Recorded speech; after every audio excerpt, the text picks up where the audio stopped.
सीधे संवाद किया अभिजीत दीपके से और हमारे दर्शक यही चाहते थे। इस संवाद को हमारे जो संवाददाता है पंकज मिश्रा, उन्होंने फिर से बात की है अभिजीत दीपके से और आप एक बार फिर से देखिए कि अभिजीत दीपके से वन इंडिया की खास बातचीत क्या हुई है। मैं चाहूंगा जिस तरह का समर्थन आपको मिला है अनप्रेसिडेंटेड है और जिस तरह से आप यहाँ पर डटे हुए हैं, क्या हम लोग एक इंडेफिनिट प्रोटेस्ट की तरफ बढ़ रहे हैं? बिल्कुल इंडेफिनिट प्रोटेस्ट ही, जब तक धर्मेंद्र प्रधान रिजाइन नहीं करते तब तक हम लोग भी बैठे रहेंगे। जी, ये हु ब्लिंक्स फर्स्ट वाली स्थिति उत्पन्न हो गई है। यहाँ पर आज की दिनचर्या क्या रहेगी? कल जैसी ही रहेगी?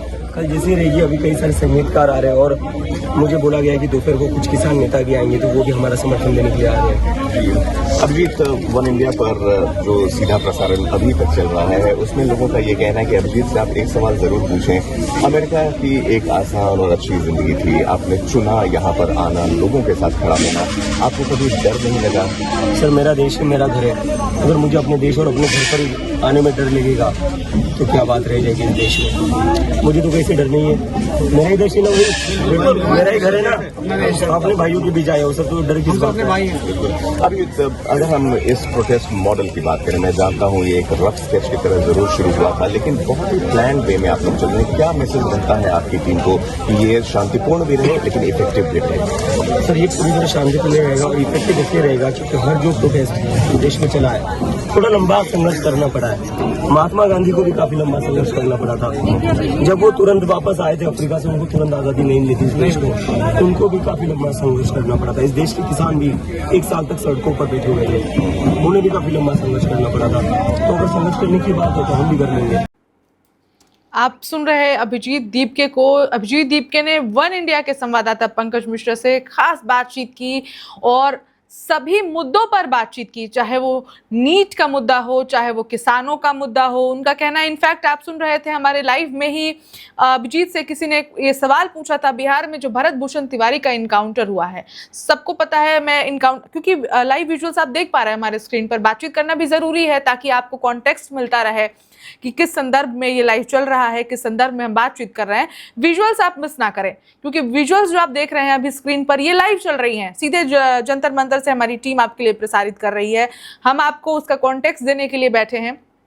तो अभिजीत दीपके से जो भरत भूषण तिवारी केस पर बातचीत हुई थी उसका भी एक बार आपको हम बैकग्राउंड बता देते हैं। भरत भूषण तिवारी, बिहार के आरा में उनका बिहार की पुलिस के द्वारा इनकाउंटर कर दिया गया।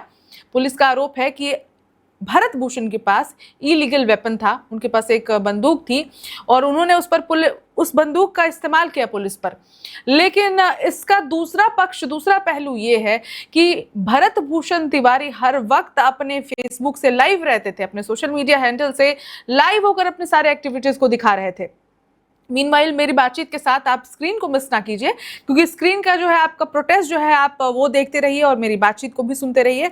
तो भरत भूषण तिवारी पर हम बात कर रहे थे। लाइव विजुअल्स में, लाइव वीडियोस में, उनके भरत भूषण तिवारी के लाइव वीडियोस में साफ साफ दिखा कि जब पुलिस उनके पास पहुंची, उन्होंने अपना जो बंदूक था, अपना पिस्टल था, वो लाइव विजुअल्स में से फेंकते हुए दिखाई पड़े। पुलिस के आगे उन्होंने अपना पिस्टल फेंक दिया। बावजूद उसके बाद क्या हुआ वो वीडियो में नहीं है क्योंकि उन्होंने अपना पिस्टल फेंक दिया, ये पुलिस के पास ये सबको दिखा। इसके बाद भी पुलिस ने उनका एनकाउंटर किया और उनकी मृत्यु हो गई। और ये जो व्यक्ति हैं भरत भूषण तिवारी, ये अपने गांव में के जो लोग थे उनकी परेशानियों को हाईलाइट कर रहे थे, बाढ़ पर बातचीत करते थे, किसानों के मुद्दे उठाते थे, वो सभी मुद्दे उठाते थे जिन पर सरकार बात नहीं करती है, जिनसे सरकार भागती है, और गांव के लोगों के लिए वो एक नायक स्वरूप थे। और जब भरत भूषण तिवारी का इनकाउंटर हुआ तो पूरा गांव उनके लिए, उनके पीछे खड़ा दिखाई पड़ा था।